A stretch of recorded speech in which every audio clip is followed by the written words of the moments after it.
Son las 5 de la tarde en Moscú. Desde los estudios centrales de RT les damos la bienvenida a este informativo. Empezamos con titulares. 24 horas después se confirma la muerte de 64 personas, entre ellos menores, tras el devastador incendio en el centro comercial de Siberia. Se declararon 3 días de luto en la provincia. Nuestro equipo habló con los testigos de la tragedia. 14 naciones de la Unión Europea y Estados Unidos expulsan a diplomáticos rusos de sus territorios. El motivo sería el caso del envenenamiento del ex doble agente en Reino Unido, Sergei Skripal. Rusia, por su parte, denuncia que se ha desatado otra gran campaña antirrusa.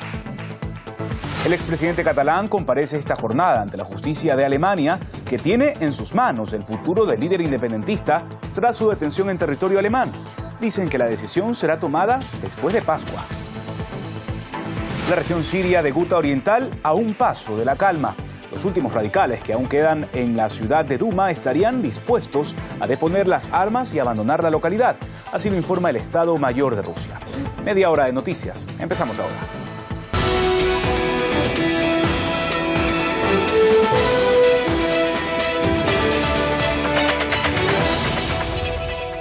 El incendio en el centro comercial en Siberia, donde ya han fallecido 64 personas, entre ellos varios menores, continúa combatiéndose.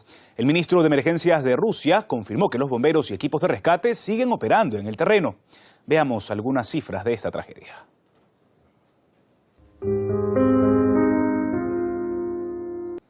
Cuatro sospechosos implicados en la tragedia han sido interrogados, según indica el Comité de Investigación de Rusia. Además, se baraja la posible detención de un empleado del centro comercial que supuestamente apagó el sistema de alarma en el edificio. Semyon Senderov nos cuenta más sobre el desarrollo de la pesquisa. La tragedia ha causado mucho dolor y también mucha solidaridad. Centenares de personas han hecho cola para donar sangre, algunas de ellas por primera vez en su vida. Conocidos y familiares de las víctimas se reúnen cerca de un improvisado monumento conmemorativo. Mauricio Ampuero nos trae algunos relatos y también esos dramas humanos que poco a poco se van conociendo tras esta tragedia y ya está con nosotros en nuestra redacción. Hola Mauricio, es imposible imaginar lo que pasa por la cabeza de esas personas que se ven atrapadas en trampas de fuego como esta, ¿no? Sí, es un hecho lamentable, una tragedia que impresiona a toda la sociedad rusa por los hechos como han ocurrido, por la rapidez de la magnitud de estos acontecimientos, de allí que hayan llegado una serie de frases que buscan expresar este sentir. Muchos de ellos no podían ni siquiera respirar cuando trataban de huir y temblaban en medio del pánico. Incluso algunos otros optaron por saltar de las ventanas debido a la propia desesperación de lo que estaba ocurriendo un día domingo, un centro comercial, una jornada de actividades en familia que termina de esta forma fatídica para cientos de personas heridas, afectadas de una u otra forma. Así se escuchaban los testimonios de quienes trataban de huir. Pasamos a otros temas. Estados Unidos y varios países, entre ellos 14 miembros de la Unión Europea, expulsan a diplomáticos rusos. El motivo es el caso del ex agente doble envenenado en Reino Unido. Rusia promete medidas recíprocas como respuesta. Elena Villar desde Washington nos resume la nueva ola de medidas en este polémico caso. Hola Elena, acércanos estos pasos que han emprendido en Occidente. Gracias Elena por tu informe desde Washington. El expresidente del gobierno catalán, Carles Puigdemont, comparece ante un tribunal administrativo alemán tras ser detenido en su viaje por este país. Se trata del primer paso del proceso para su entrega a las autoridades españolas en cumplimiento a la euroorden de detención emitida por el Supremo. La Fiscalía germana señala que la decisión sobre si es extraditado se demoraría hasta después de la Semana Santa. Francisco Guaita nos amplía la información. En la zona siria de Guta Oriental no cesan los intentos de bajar las tensiones. El Estado Mayor de Rusia avisa que ahora los radicales que se encuentran en la localidad de Duma están dispuestos a deponer las armas y abandonar la urbe. El anuncio viene después de que más de 5.000 combatientes de otras ciudades ya aprovecharon la propuesta rusa y se fueron de Guta Oriental hacia la provincia de Idlib. Paralelamente se lleva a cabo la evacuación de los civiles desde la zona en conflicto. Las fuerzas saudíes afirman haber derribado 7 misiles lanzados hacia su territorio desde Yemen por los rebeldes hutíes. Las autoridades aseguran que 3 de los proyectiles se dirigían hacia Riad y que una persona murió por el impacto de los fragmentos. Los incidentes se producen cuando se cumple el 3er aniversario de la intervención militar de la coalición árabe en Yemen. Desde Washington condenan el lanzamiento de los misiles e instan a regresar al diálogo político para poner fin a la guerra. Hasta aquí la información en RT. Muchas gracias por acompañarnos. No se vaya. Sigue en sintonía. Ya regresamos para repasar nuevamente los principales titulares de la jornada.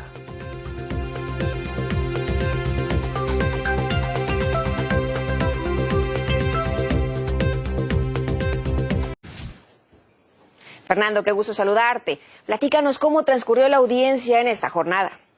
Hola Betsabe, ¿qué tal? Pues el fundador de Wikileaks, Julian Assange, ha comenzado esa batalla contra su extradición en esta primera audiencia del proceso que podría terminar con su extradición a Estados Unidos, una audiencia que sin embargo fue aplazada por la justicia británica. Hay que mencionar que en esta vista él no participó personalmente, sino que lo hizo a través de una videoconferencia desde una cárcel de máxima seguridad en donde se encuentra recluido. Fue una diligencia de carácter técnico y muy breve, duró apenas unos 15 minutos en los que Assange fue claro y prometió luchar contra su extradición a Estados Unidos, donde recordemos la justicia le reclama por publicar miles de documentos filtrados que eran considerados como secreto de Estado. Vamos a citar textualmente lo que dijo Assange. No deseo entregarme para ser extraditado a Estados Unidos, dijo, por haber hecho un periodismo que ha generado muchos reconocimientos y que ha protegido a muchas personas. Estas son declaraciones que trascienden de Assange durante esa diligencia, tras la cual su abogada Jennifer Robinson aseguró que la extradición de su defendido constituiría un duro golpe para la libertad de prensa a nivel mundial y en ese sentido también cuestionó la escogencia de términos por parte de la Corte británica. Escuchemos a la abogada de Assange. Nuestro compañero Fernando Terranova se encuentra del otro lado de la redacción con más datos, ¿no?, sobre el impacto que tienen varias actividades en esta región del planeta, ¿no? ¿Cómo estás? Claro que sí, hay muchos efectos y uno de esos es esta represalia que están tomando algunas multinacionales contra Brasil. Y vamos a hablar puntualmente de cómo hay iniciativas de boicot por parte de ciertas empresas, justamente por esta posible relación que hay entre la deforestación, para la cría de ganado y también para la explotación de tierras con los incendios. Y puntualmente hablamos de H&M, el segundo minorista de textiles más grande del mundo después de Inditex, que ha suspendido la compra de cuero a Brasil debido a los posibles vínculos que hay con la producción de cuero y los incendios. Lo mismo ha hecho la compañía BIF, que congrega a marcas como Timberland, Vans y The North Face hasta que recuperen la confianza y hasta que tengan por seguro que los materiales utilizados en los productos pues no están contribuyendo al daño ambiental en el país. Hay que decirlo, la industria de cuero brasileña es muy importante. Estamos hablando pues de que según cifras oficiales en el 2018 registró exportaciones por 1.440 millones de dólares y los principales mercados hacia donde Brasil exportó cuero pues fueron Estados Unidos, China e Italia, Rubén. Hablamos del cuero, también de la carne, pero hay otros factores como por ejemplo el cultivo de soja, ¿no?, que contribuyen a todo eso. Sí, porque ya te lo decía, hay estudios que apuntan a una relación directa entre esa producción y los incendios. De hecho, pues muchos científicos creen que la gran mayoría de los incendios han sido provocados por madereros y ganaderos que han despejado tierras justamente para ya sea sembrar sus cultivos o criar ganados. De hecho, hay organizaciones que atribuyen el 80% de los incendios a estos factores, a la ganadería y a la producción de soja, porque es una relación que va a la par. A más terreno habilitado para tanto el ganado como para el cultivo, pues más ganancia para los productores. Y ahí está también lo que vemos bajo tierra, ¿no?, porque la minería contribuye también. Sí, y eso va de la mano con la industria tecnológica que requiere cada vez más de componentes. Entre ellos podemos apuntar el oro, que está presente en muchos artefactos tecnológicos. Estamos hablando que a nivel mundial la demanda es muy alta. Son 335 toneladas de oro al año, según algunas estimaciones. Y a esto hay que añadir que en Brasil no solo hay reservas de oro, sino también de aluminio, de otros metales preciosos e incluso el petróleo en el Amazonas, que hay muchas reservas pues bajo tierra. Entonces esto sumado al hecho también de que la minería ilegal ha alcanzado niveles récord, según ha alertado por ejemplo la Red Amazónica de Información Socioambiental, pues entonces genera todo un caldo de cultivo para que cada vez más se vayan abriendo terrenos, despejando el bosque y pues eso genera un terreno para que haya posteriormente incendios forestales. Las acusaciones siguen y diversos grupos ambientalistas siguen culpando culpando a Jair Bolsonaro por la situación.